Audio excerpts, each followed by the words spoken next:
উচ্চ মাধ্যমিকের তৃতীয় সেমিস্টারের রেজাল্ট কবে বেরোবে এবং তোমাদের ফোর্থ সেমিস্টারে সিলেবাসের কিছু পরিবর্তন অর্থাৎ কমবে কি না এই সম্পর্কে আজকে আনন্দবাজার পত্রিকায় একটা লেখা বেরিয়েছে। আমি তোমাদের সেটাই আজকে শোনাবো। উচ্চ মাধ্যমিকের তৃতীয় সেমিস্টারের ফল বেরোবে নভেম্বরের প্রথম সপ্তাহে। রবিবার একথা জানালেন উচ্চ মাধ্যমিক শিক্ষা সংসদের সভাপতি চিরঞ্জীব ভট্টাচার্য।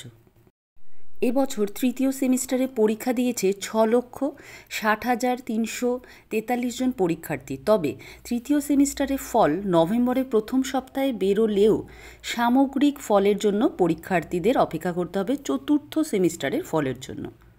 তৃতীয় সেমিস্টারে একজন পরীক্ষার্থী কোনো বিষয়ে কত নাম্বার পেয়েছে এবং মোট নম্বর কত তা ওয়েবসাইটে দিয়ে দেওয়া হবে, তবে কোনো মেধা তালিকা দেওয়া হবে না।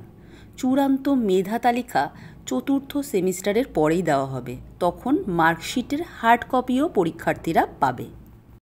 এদিন চিরঞ্জীব বলেন, তৃতীয় সেমিস্টার শেষ হয়েছে গত 22শে সেপ্টেম্বর। পরীক্ষা শেষ হওয়ার 1.5 মাসের আগেই ফল বেরিয়ে যাচ্ছে।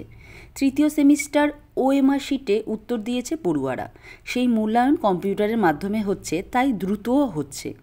ফলাফল নভেম্বরের প্রথম সপ্তাহে ঠিক করে বেরোবে। ঠিক কবে বেরোবে তা 22শে অক্টোবর নাগাদ আমরা জানিয়ে দেব।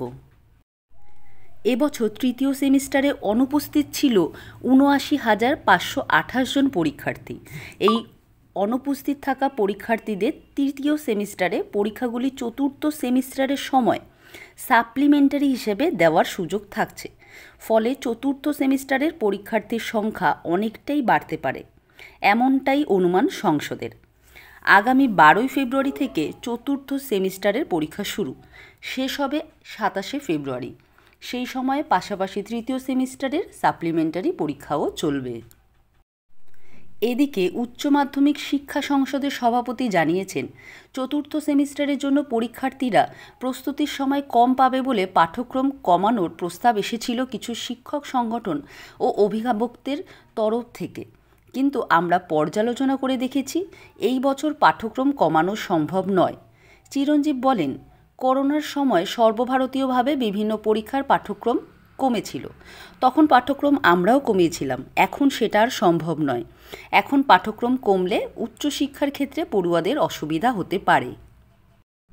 বর্তমান নিয়মে প্রথম ও তৃতীয় সেমিস্টারে এমসিকিউ এবং দ্বিতীয় ও চতুর্থ সেমিস্টারে ব্যাখ্যামূলক উত্তর দিতে হয়। সেই নিয়ম বদলে প্রথম ও তৃতীয় সেমিস্টারে বড় প্রশ্ন এবং দ্বিতীয় ও চতুর্থ সেমিস্টারে এমসিকিউ করার যে প্রস্তাব উচ্চ মাধ্যমিক শিক্ষা সংসদের কাছে এসেছিল তা পুরোপুরি নাকচ করা হয়েছে বলেও এদিন জানান চিরঞ্জীব। সভাপতি বলেন, সেমিস্টারের মাধ্যমে সম্পূর্ণ নতুন পদ্ধতিতে উচ্চ মাধ্যমিকের মূল্যায়ন শুরু করা হয়েছে। প্রথম ও তৃতীয় সেমিস্টার এমসিকিউ এবং দ্বিতীয় ও চতুর্থ সেমিস্টারে ব্যাখ্যামূলক উত্তরই দিতে হবে পরীক্ষার্থীদের। সেই অনুযায়ী পাঠ্যক্রমও তৈরি হয়েছে। ওই পদ্ধতিতে 1 বছর যেতে না যেতেই তা পাল্টে দেওয়া সম্ভব নয়। তাহলে পাঠ্য বই ও পাঠ্যক্রম অনেক কিছু পাল্টাতে হবে। এই পরিবর্তন এখন কোনোভাবেই সম্ভব নয়। এখন যে পদ্ধতিতে উচ্চ মাধ্যমিকের মূল্যায়ন চলছে সেই পদ্ধতিতেই কয়েক বছর চলবে।